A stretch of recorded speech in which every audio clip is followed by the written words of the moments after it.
اعوذ باللہ من الشیطان الرجیم بسم اللہ الرحمن الرحیم واتخذ اللہ ابراہیم خلیلا۔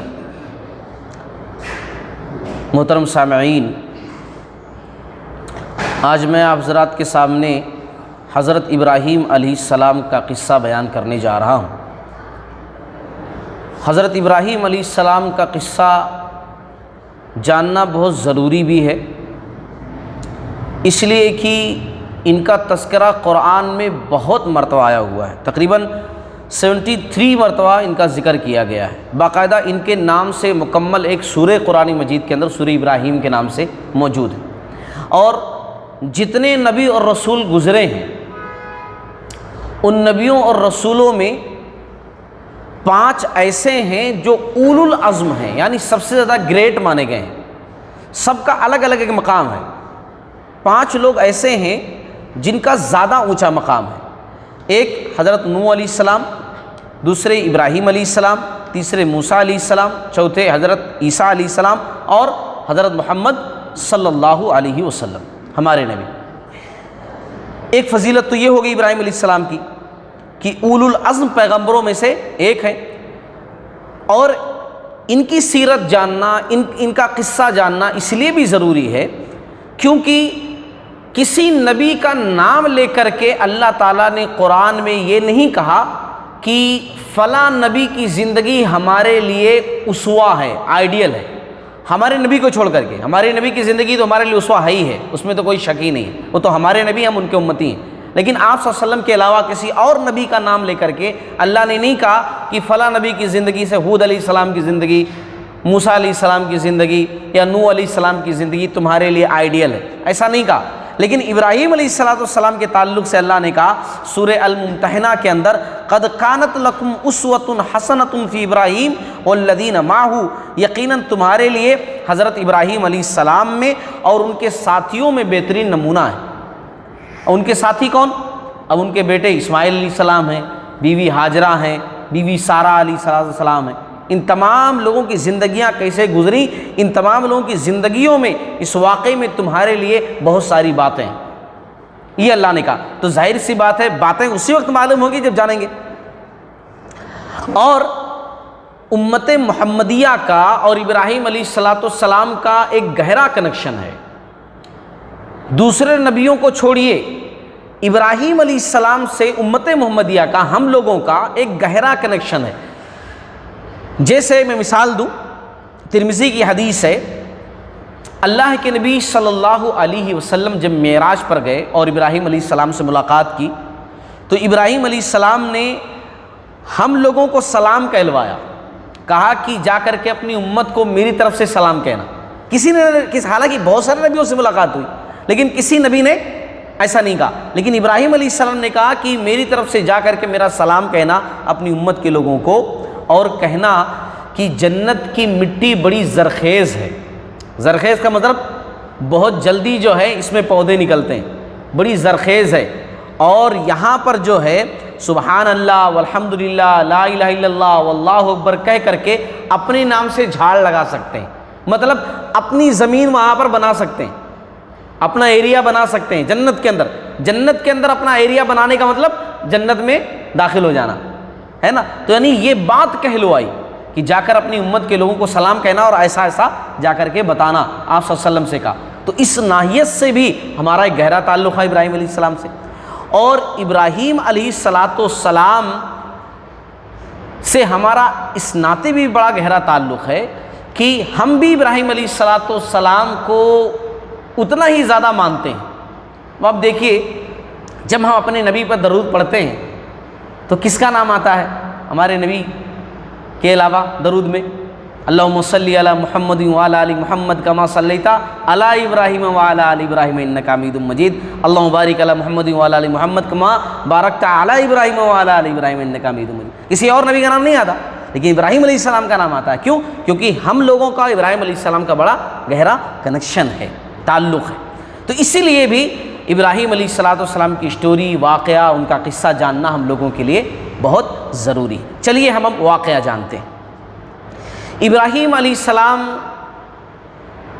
کے والد صاحب کا نام جو ہے تاریخ یا آزر تھا، قرآن میں آزر بتایا گیا ہے، اب ان کا لقب تھا کیا تھا، لیکن بہرحال قرآن میں آزر نام آیا ہوا ہے ان کے باپ کا، اور والدہ کا نام امیلہ یا امیلہ تھا۔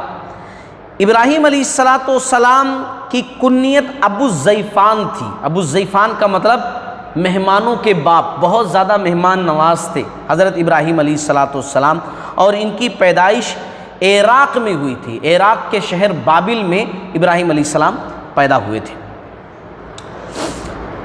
آزر کی عمر اس وقت 75 سال تھی جب ابراہیم علیہ السلام پیدا ہوئے۔ ابراہیم علیہ السلام کے علاوہ ان کے اور بھی بھائی تھے، ناحور اور حاران نام تھا، اور ایک جو نبی ہیں لوط علیہ السلام، جن کا تذکرہ ابراہیم علیہ السلام کے ساتھ ہی آئے گا، ہے نا، ابراہیم علیہ السلام کے ساتھ ان کا بھی تذکرہ آئے گا۔ لوط علیہ السلام یہ دراصل ابراہیم علیہ السلام کے بھتیجے تھے، بھائی کے بیٹے تھے۔ ابراہیم علیہ السلام نے جب ہوش سنبھالا، جب بڑے ہوئے تو دیکھا چاروں طرف بت پرستی ہے، باہر کی دنیا تو چھوڑو، باہر کیا ہو رہا، خود ان کے باپ کا عالم یہ تھا کہ وہ مورتیاں بناتا تھا، مورتیاں بنا کر کے اس کے بعد جا کر کے سیل کرتا تھا، جیسے آج بھی ہم لوگ دیکھتے ہیں نا، غیر مسلم کے تہواروں وغیرہ میں مورتیاں بنتی ہیں، سیل ہوتی ہیں، ایسی مورتیاں بنا کر کے بیچنا آزر کا کام ہی تھا۔ اب اللہ کی قدرت دیکھیے، ایسے شخص کے گھر میں اللہ تعالیٰ نے ابراہیم علیہ السلام کو پیدا کر دیا۔ ابراہیم علیہ السلام جب بالغ ہوئے، تقریباً ان کی عمر 16 سال کی ہوئی، شروع سے ہی اللہ تعالیٰ نے ان کو اچھی سمجھ دی تھی، اور ہم اور آپ یہ بات اچھی طریقے سے جانتے ہیں کہ جو انبیاء ہوتے ہیں شروع سے ہی ان کا دماغ تیز ہوتا ہے، کیونکہ ایک بہت بڑا منصب ان کو سنبھالنا ہوتا ہے، تو اس کے لیے دماغ کا تیز ہونا بھی ضروری ہوتا ہے، علم والا ہونا بھی ضروری ہوتا ہے، اللہ تعالیٰ کی خاص مہربانی ہوتی ہے نا۔ تو ابراہیم علیہ السلام جب 16 سال کے ہوئے اور لوگوں کے سامنے دعوت دینی شروع کر دی کہ یہ بت غلط ہے، یہ صحیح نہیں ہے، ایک اللہ کی عبادت کرو، ہے نا، یہ بہت غلط بات ہے۔ اور ابراہیم علیہ السلام کے دور میں 2 قسم کی بتوں کی پوجا کی جاتی تھی۔ ایک بت تو وہ جو ہاتھوں سے بناتے، جیسے ان کا باپ بنا کر کے بیچتا تھا، ایک وہ اسٹیچو مجسمے، اور ستاروں کی بھی پوجا ہوتی تھی، سورج، چاند، ستاروں، ان سب کو پوجتے تھے، یعنی زمین پر بھی پوجتے تھے، اور آسمان جو ستارے چاند ہوتے تھے ان کی بھی پوجا پرستش وہ لوگ کرتے تھے۔ بہرحال ابراہیم علیہ السلام کے سمجھانے پر زیادہ لوگ تو ایمان نہیں لائے، لیکن ان کے بھتیجے لوط علیہ السلام ایمان لے آئے، کیونکہ وہ بھی نبی ہونے والے تھے، ان کو بھی سمجھداری اللہ تعالیٰ نے بہترین دی تھی، تو لوط علیہ السلام مسلمان ہو گئے، ایمان والے ہو گئے، اور سارہ علیہ السلام جو ان کی بیوی تھیں وہ جو ہے ایمان لے آئیں۔ اب جو ہے ابراہیم علیہ السلام کھلے طور پر سمجھانا شروع کیے، لیکن زیادہ فورس سب سے پہلے ابراہیم علیہ السلام نے سمجھانے پر اپنے والد صاحب پر کیا، مگر ادب کا دائرہ نہیں چھوڑا۔ وہ والد صاحب کو سمجھا رہے ہیں، لیکن ایسا نہیں سمجھا رہے ہیں کہ بے ادبی سے کہ تم جاہل ہو، ایسا ہو ویسا ہو، تمہیں سمجھ میں نہیں آتا، ادب کے دائرے میں رہ کر کے۔ جیسے سورہ مریم میں اللہ تعالیٰ نے ذکر کیا ہے کہ کس طرح ابراہیم علیہ السلام نے اپنے باپ کو سمجھایا، کیسے سمجھایا، میں خالی ترجمہ تھوڑا کر کے بتاتا ہوں آپ لوگوں کو۔ کہا کہ اے ابا جان، آپ ان کی پوجا کیوں کر رہے ہیں، یہ نہ سن سکتے ہیں، نہ دیکھ سکتے ہیں، نہ کوئی فائدہ پہنچا سکتے ہیں۔ اے میرے مہربان باپ، آپ دیکھیے میرے پاس وہ علم آیا ہے جو آپ کے پاس آیا ہی نہیں، آپ میری بات مانیں اور سیدھے راستے پر آ جائیں، میں اچھائی کی طرف آپ کو لے کر جاؤں گا۔ میرے ابا جان، آپ شیطان کی پرستش سے باز آ جائیں، شیطان تو رحم و کرم کرنے والے اللہ تعالیٰ کا بہت بڑا نافرمان ہے۔ یعنی اس طریقے سے اتنے ادب کے ساتھ اپنے والد صاحب کو سمجھایا ابراہیم علیہ السلام نے۔ اچھا، اتنا اچھے سے سمجھایا، باپ نے کیا جواب دیا؟ باپ نے کہا، ابراہیم کیا تو ہمارے معبودوں سے روگردانی کر رہا ہے، ہمارے معبودوں کی برائی؟ اگر تو باز نہ آیا تو میں تجھے پتھروں سے مار ڈالوں گا، جا میرے نظروں کے سامنے سے نکل جا۔ ہکال دیا باپ نے۔ ابراہیم علیہ السلام نے کہا، ٹھیک ہے، اچھا تم پر سلام ہو، میں اپنے پروردگار سے تمہاری بخشش کی دعا کرتا رہوں گا، وہ مجھ پر بہت زیادہ مہربان ہے۔ کسی مشرک کے حق میں جنت کی دعا نہیں کر سکتے ہیں، ہدایت کی دعا کر سکتے ہیں جب وہ زندہ ہو کہ اللہ تعالیٰ ہدایت دے دے، لیکن مرنے کے بعد اللہ تعالیٰ جنت دے دے نہیں، کیونکہ شرک پر جس کا انتقال ہوا مشرکانہ عقیدے پر جس کا انتقال ہوا اس کے لیے دعا نہیں کر سکتے ہیں۔ بہرحال بات کو آگے بڑھاتے ہیں۔ ابراہیم علیہ السلام برابر لوگوں کو سمجھاتے رہے لیکن کوئی نہیں مانا۔ اچھا ایک بات اور بھی ذکر میں کر دوں، قیامت کے دن ابراہیم علیہ السلام کے باپ کا کیا انجام ہوگا وہ سوچیے۔ میں اس لیے یہ بات آپ لوگوں کو سمجھا رہا ہوں، بہت سارے لوگ ہوتے ہیں نا کہ میں فلاں بابا کا مرید ہوں تو بابا مجھے بچا لیں گے، یا بہت سارے لوگ ایسا سمجھتے ہیں کہ میرے خاندان میں ایک حافظ لڑکا ہو گیا تو اب میں کچھ بھی کروں وہ حافظ لڑکا مجھے جنت میں لے کر کے چلا جائے گا۔ ایسا نہیں ہے۔ قیامت والے دن یہ ہوگا کہ ہاں نیک لوگ سفارش کریں گے لیکن اپنے آپ کو سفارش کے لائق بنانا پڑے گا، ہے نہیں کہ آپ کچھ بھی کرتے پھرو اس کے بعد حافظ جو بچہ ہوگا پورے خاندان کو لے کر کے چلا جائے گا۔ حافظ جو بچہ ہے اس کی فضیلت ہے، اور وہ بھی اگر وہ حفظ کیا ہے اس کے مطابق عمل کرے تب، اور نہ اگر وہ اس جو یاد کیا ہے قرآن اس کے مطابق وہ خود عمل نہ کرے تو خود وہ جنت میں نہیں جا سکتا ہے، دوسروں کو لے جانا تو دور کی بات ہے، خود اس کو جہنم میں پھینک دیا جائے گا کہ تو پڑھا لکھا تھا، سب کچھ جانتا تھا، پھر تو نے ایسا کیوں کیا۔ تو یہ چیز بہت غلط ہے لوگوں کے اندر کہ جو شیطان بہکاوے میں رکھے ہوئے کہ آپ مرید ہو گئے نا، آپ ایسا کر لیے تو آپ کو کچھ کرنے کی ضرورت نہیں، وہ سنبھال لیتے۔ اب آپ دیکھیے صحیح بخاری کی حدیث جو میں سنانے جا رہا ہوں، قیامت والے دن آزر کو ابراہیم علیہ السلام کے باپ کو گھسیٹ کر کے لایا جائے گا جانور کی شکل میں۔ ابراہیم علیہ السلام دیکھیں گے تو کہیں گے کہ اے اللہ تعالیٰ میرا باپ تو نے کہا تھا کہ میں عزت دوں گا، اب میرا باپ ہی جب اتنا ذلیل ہو رہا ہے یہاں پر تو میری عزت کیسی؟ باپ اتنا بے عزت کیا جا رہا ہے تو میری عزت کہاں رہ جائے گی؟ تو اللہ تعالیٰ کہے گا کہ دیکھو میں نے جنت کو کافروں پر حرام کر دیا ہے، جنت کے اندر کافر لوگ داخل نہیں ہو سکتے ہیں، تمہارا باپ انہی میں سے، گھسیٹ کر کے جہنم میں داخل کیا جائے گا۔ ابراہیم علیہ السلام جیسا جلیل القدر پیغمبر ہے نا، نبیوں کا باپ، قوموں کا باپ ابراہیم علیہ السلام اپنے باپ کے لیے کچھ نہیں کر سکتے، ہے نا، اور ہم اور آپ غلط فہمی میں ہیں، ان کا دامن پکڑ کر چلے جائیں گے، کوئی کسی کا کچھ نہیں کر سکتا ہے۔ ہاں بے شک یہ بات ہے کہ نیک لوگ سفارش کریں گے، پیارے نبی صلی اللہ علیہ وسلم بھی شفاعت کریں گے، لیکن اللہ تعالیٰ جس کے لیے اجازت دے گا صرف اس کی شفاعت کریں گے، ہر کسی کی نہیں، اپنی امتیوں میں سے بھی پورے لوگوں کی نہیں، صرف ان لوگوں کی کہ جن کے اعمال ادھر ادھر تھوڑا ہوں گے، کم پڑ رہے ہیں، تو اللہ تعالیٰ کہے گا نبی اس کے واسطے سفارش کر دیجئے، اور آپ صلی اللہ علیہ وسلم شفاعت کر دیں گے، سفارش کر دیں گے تو وہ اعمال بڑھ جائیں گے اور جنت میں چلے جائیں گے، لیکن آپ نے کچھ کیا ہی نہیں ہے تو آپ شفاعت کرنے کے لائق ہی نہیں ہے، پھر آپ کی سفارش کیسے کی جائے گی؟ اس لائق پہلے بننا پڑے گا کہ ہماری سفارش ہو، ہے نا۔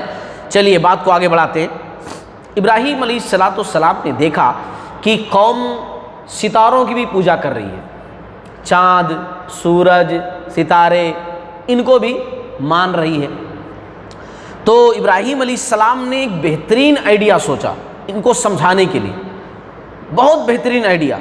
بعض لوگ آج بھی ایسا سمجھتے ہیں، غلط فہمی کا شکار ہیں کہ یہ واقعہ بچپن کا ہے، ابراہیم علیہ السلام نے بچپن میں یہ بات سوچی، جی نہیں، جب بالغ ہوئے لوگوں کو سمجھانے کے لیے بطور مناظرہ یہ بات ہے قرآن مجید کے اندر، صحیح بات یہی ہے، جیسا کہ تفاسیر وغیرہ کے اندر لکھا ہوا ہے کہ ابراہیم علیہ السلام جب رات چھا گئی، رات کی تاریکی ہو گئی، قوم کو سمجھانے کے لیے، بتلانے کے لیے کہنے لگے کہ دیکھو ستارے نکل آئے ہیں، کتنا خوبصورت آسمان ہے۔ ستاروں کو دیکھ کر کے کہا کہ یہ میرا رب ہے، یہ ستارے جو ہیں یہی میرے رب ہیں۔ پھر اس کے بعد ستارے، جیسے چاند نکلا، ستاروں کی روشنی چاند کے سامنے پھیکی پڑ گئی، تو کہا کہ نہیں میں ان سے محبت نہیں کرتا، یہ ڈم ہو گئے، کم ہو گئے، او دیکھو جو چاند نکلا ہے وہ میرا رب ہے، چاند کو رب مان لیا۔ پھر اس کے بعد جب صبح ہوئی، سورج چمکتا ہوا دمکتا ہوا نکلا، اس کی روشنی میں چاند جب غائب ہو گیا تو کہا نہیں چاند بھی میرا رب نہیں ہے، جو غائب ہو جائے وہ میرا رب کیسے ہو سکتا ہے، یہ سورج سب سے بڑا ہے، دیکھو اس کے آتے ہی اجالا ہو گیا، یہ میرا رب ہے۔ شام جب ہوئی، سورج غروب ہو گیا، تب قوم والوں کو خطاب کرتے ہوئے کہا کہ لوگوں یہ جو آئیں چلے جائیں یہ میرے رب نہیں ہو سکتے، میرا رب تو وہ ہے جس نے آسمان و زمین کو پیدا کیا ہے، ان کو جس نے پیدا کیا وہ میرا رب ہے، میں اس کی پوجا پرستش کرتا ہوں۔ یعنی وہ سمجھانے کے لیے ایسا طریقہ اختیار کیا کہ پہلے کہا یہ میرے رب ہیں تاکہ لوگ سمجھے کہ ہاں، پھر جب غائب ہو گئے تو کہا نہیں نہیں یہ تو غائب ہو گئے نا، یہ رب کیسے ہو سکتے، یہ رب ہو ہی نہیں سکتے۔ ایک طریقہ اختیار کیا ابراہیم علیہ السلام نے۔ پھر اس کے بعد ابراہیم علیہ السلام نے جب قوم کو سمجھانے لگے اور قوم کو کوئی جواب نہیں بن پڑا کہ ان کی باتوں کا کس طرح جواب دے، کیونکہ لائف باقاعدہ سمجھایا نا، ایسا نہیں کہ بات سے صرف سمجھایا، دکھا کر کے سمجھایا کہ دیکھو آئے چلے گئے، دکھا کر سمجھایا۔ تو قوم والوں کو جب کوئی جواب نہیں بن پڑا تو جھگڑنے لگے، لڑنے لگے اور ڈرانے لگے کہ ہمارے معبودوں کے خلاف کچھ مت کہو ورنہ ایسا ہو جائے گا ویسا ہو جائے گا، دھسا دیے جاؤ گے تو مار دیے جاؤ گے، ڈرانے لگے۔ ابراہیم علیہ السلام نے کہا کہ یہ ان پتھر کی مورتیوں سے مجھے ڈراتے ہو، یہ لوگ مجھے کیا کر سکتے، مجھے ہی موقع ملا نا تو میں کیا کرتا ہوں، دیکھو ہے نا۔ قرآن میں سورہ الانبیاء کی آیت نمبر 57 میں اللہ نے ذکر کیا ہے، اور اللہ کی قسم تمہارے پیٹھ پھیر کر چلے جانے کے بعد میں ضرور تمہارے بتوں کے ساتھ ایک تدبیر کروں گا۔ ابراہیم علیہ السلام نے کہا مجھے ڈرا رہے ہو، ان سے موقع ملنے دو، میں کیا کرتا ہوں دیکھو پھر، یعنی پھر پلان کیا ان کو سمجھانے۔ یہ جو ابراہیم علیہ السلام کر رہے تھے نا، ان کو بھڑکانے کے لیے نہیں، لڑنے کے لیے نہیں، شر پسندی کے نعوذ باللہ من ذالک تذکرے سے نہیں، بلکہ سمجھانے کے لیے، یعنی کم سے کم سمجھے تو یہ لوگ۔ اب بتوں سے دور کرنے کے لیے ایک تدبیر اختیار کی ابراہیم علیہ السلام نے۔ کیا تدبیر اختیار کی؟ دراصل ابراہیم علیہ السلام موقع کی تلاش میں تھے اور موقع ایک دن ایسا مل گیا۔ بابل کی جو لوگ تھے وہ لوگ سال میں ایک دن جو ہے جشن مناتے تھے، ایک میلہ ٹائپ کا لگتا تھا شہر سے باہر۔ وہ جب تہوار کا وقت آیا، میلے کے وقت آیا، تو ابراہیم علیہ السلام کا جو والد تھا آزر، اس نے کہا کہ تم بھی چلو۔ بات بنتی دونوں میں تو پہلے سے نہیں تھی، ابراہیم علیہ السلام توحید پرست اور وہ بت بیچنے والے۔ ابراہیم علیہ السلام نے کہا ایسا اوپر نگاہ کرتے ہوئے کہ میں بیمار ہوں، میں نہیں جاؤں گا، میں بیمار ہوں، میں نہیں جاؤں گا۔ سب لوگ چلے گئے۔ ابراہیم علیہ السلام نے جیسا کہ سوچا تھا کیا کیا، ایک کلاڑی لی اور گئے بت خانے میں جہاں پورے بت رکھے ہوئے تھے۔ سارے بتوں کے سامنے پھل فروٹ پورے رکھے ہوئے تھے۔ وہ قوم کے لوگ شروع میں رکھ کر چلے جاتے تھے، جب آتے تھے واپس میلے سے، ایگزیبیشن سے، تو پھر تبرک کے واسطے اٹھا کر کے پرساد کے طور پر کھاتے تھے۔ ابراہیم علیہ السلام اندر گئے اور داخل ہوتے ہی کہا کہ بھائی بتوں کو خطاب کرتے ہوئے، کھاتے کیوں نہیں تم لوگ؟ قوم والوں نے تم کو تو معبود بنا لیا، کھاؤ تم، اب تمہارے سامنے پھل رکھے ہوئے نا، کھاؤ تم۔ اور پھر اس کے بعد ایک طرف سے پورا توڑتے ہوئے گئے، کسی کا ہاتھ غائب، کسی کا پیر غائب، کسی کی منڈی غائب، توڑتے تاڑتے صرف جو بڑا بت تھا اس کو چھوڑے اور اس کے گلے میں کلاڑے کو لٹکا دیا، ہتھوڑے کو اس کے گلے میں لٹکا دیا، تاکہ قوم والے جب پوچھیں آ کر کے تو بتا سکیں کہ ماجرا کیا ہے، ان کو اچھے سے سمجھا سکیں۔ بہرحال جب قوم والے آئے شام کو اور دیکھا اندر جا کر کے کہ بتوں کی یہ حالت ہے تو بڑے غصہ ہوئے، کون کر سکتا ہے ایسا ہمارے بتوں کے ساتھ، کس نے کیا ہوگا ایسا؟ لوگوں نے کہا ایک ہی نوجوان ایسا ہے ابراہیم نام کا، وہی ہے ہمیشہ جو برائی کرتا رہتا ہے، وہی ہوگا، اور اس نے کہا بھی تھا کہ میں کچھ کروں گا، وہی ضرور کچھ کیا ہوگا۔ ابراہیم علیہ السلام کو بلا کر لایا گیا، ساری پبلک اکٹھا ہے۔ ابراہیم علیہ السلام یہی تو چاہتے تھے، دراصل ایسا سچویشن کریٹ کرنا چاہتے تھے ابراہیم علیہ السلام کی ساری پبلک آٹومیٹک اکٹھا ہو جائے اور سب کو میں خطاب کر سکوں، سب کو سمجھا سکوں، اور وہ موقع مل گیا۔ ساری پبلک اکٹھا ہے، پوری بستی کے لوگ۔ ابراہیم علیہ السلام آئے، آپ سے پوچھا گیا کس نے کیا ہے؟ تو کہا کہ وہ بڑا ہے نا تمہارا بت، پوچھو جا کر کے، اس کے پاس کلاڑا بھی لٹکا ہوا گلے میں، پوچھو اس سے، تمہارا معبود ہے، جا کر کے پوچھو، وہ بتائیں گا تم کو۔ اب ان کا سر جو ہے شرم سے جھک گیا، کیونکہ وہ لوگ اس بات کو مانتے تھے کہ بت بول نہیں سکتے۔ قرآن میں خود اللہ نے ذکر کیا کہ وہ لوگ کہنے لگے کہ اے ابراہیم تو جانتا ہے کہ یہ بول نہیں سکتا۔ تب ابراہیم علیہ السلام نے کہا لوگوں کو خطاب کرتے ہوئے کہ جو بول نہیں سکتے، اپنی حفاظت تک نہیں کر سکتے، تم کو بتا نہیں سکتے کہ کون ان کو مارا ہے، ان کی حالت کون کیا ہے، یہ اپنی خود کی حفاظت نہیں کر سکتے تو تمہاری حفاظت کیا کریں گے؟ تمہاری حفاظت کیا کریں گے؟ پھر تم کیوں ان کو اپنا معبود بنا کر بیٹھے ہوئے ہو؟ حالانکہ اب تو ان کو سمجھ جانا چاہیے تھا، کتنے اچھے انداز سے سمجھایا، دکھا کر کے باقاعدہ سمجھا، اب تو مان جانا چاہیے تھا۔ لیکن کہتے ہیں نا، جن کو نہیں ماننا ہوتا نہیں مانتے، یا یوں کہہ لیجئے ہدایت جن کی قسمت میں نہیں لکھی ہوتی ہے نا، آپ کچھ بھی کر لو ہدایت نہیں ملتی۔ ایک بات جان لو، ہدایت دنیا کی سب سے عظیم نعمت ہے۔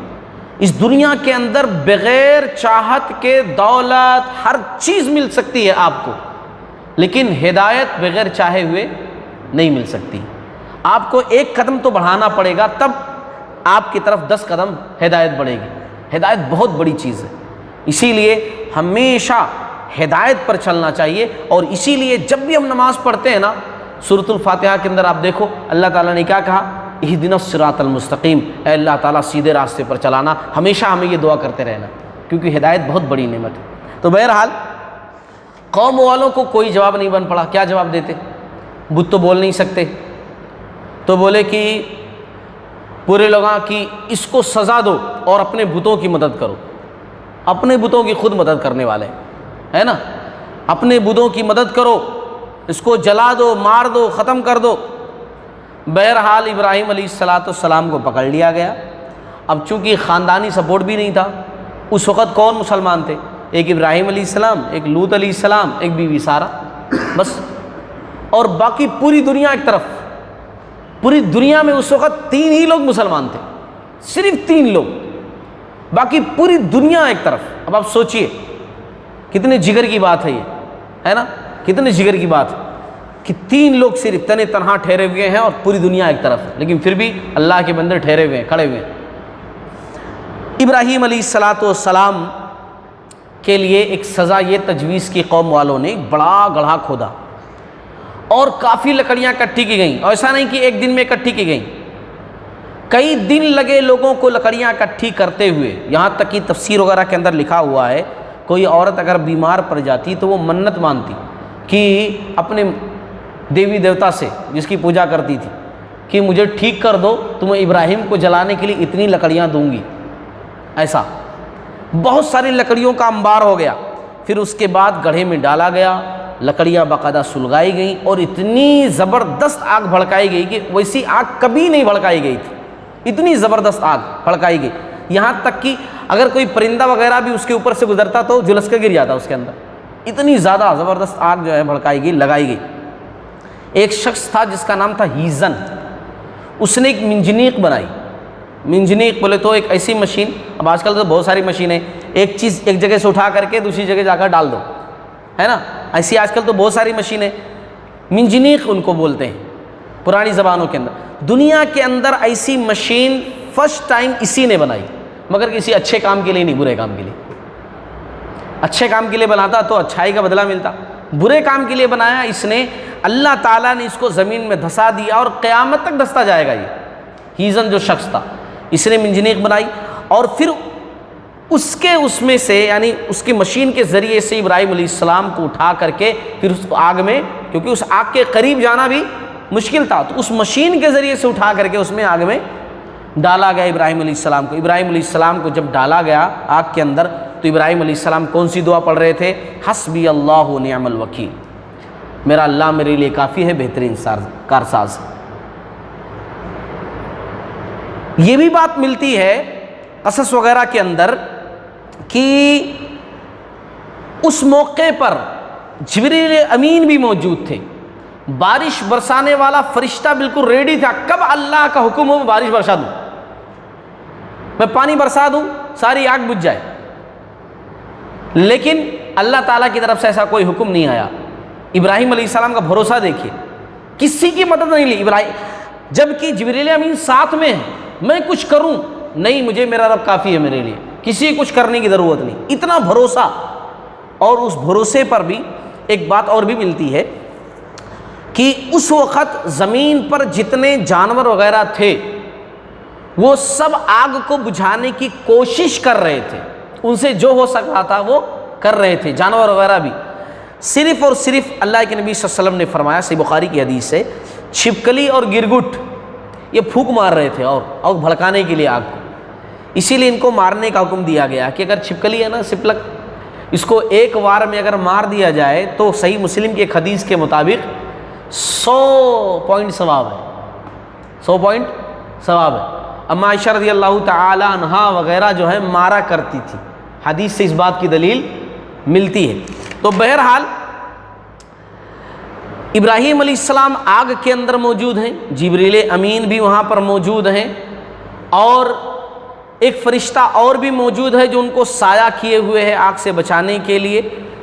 اللہ رب العالمین کی طرف سے بارش برسانے والے فرشتوں کو حکم نہیں آتا ہے، بلکہ آگ کو ڈائریکٹ اللہ تعالیٰ نے حکم دے دیا، یا نارو کونی بردًا و سلامًا علی ابراہیم، اے آگ تو میرے ابراہیم پر ٹھنڈی اور سلامتی والی ہو جا، ڈائریکٹ، کیونکہ اللہ تعالیٰ نے آگ کو ہی تو بنایا ہے، آگ کو ہی اللہ نے حکم دے دیا، اس کا کام ہے جلانا، لیکن اللہ رب العالمین کی طاقت، اللہ تعالیٰ نے ہر چیز بنائی ہے، ہر چیز بنائی ہے، اللہ نے آگ کو حکم دے دیا تو ہی ٹھنڈی ہو جا۔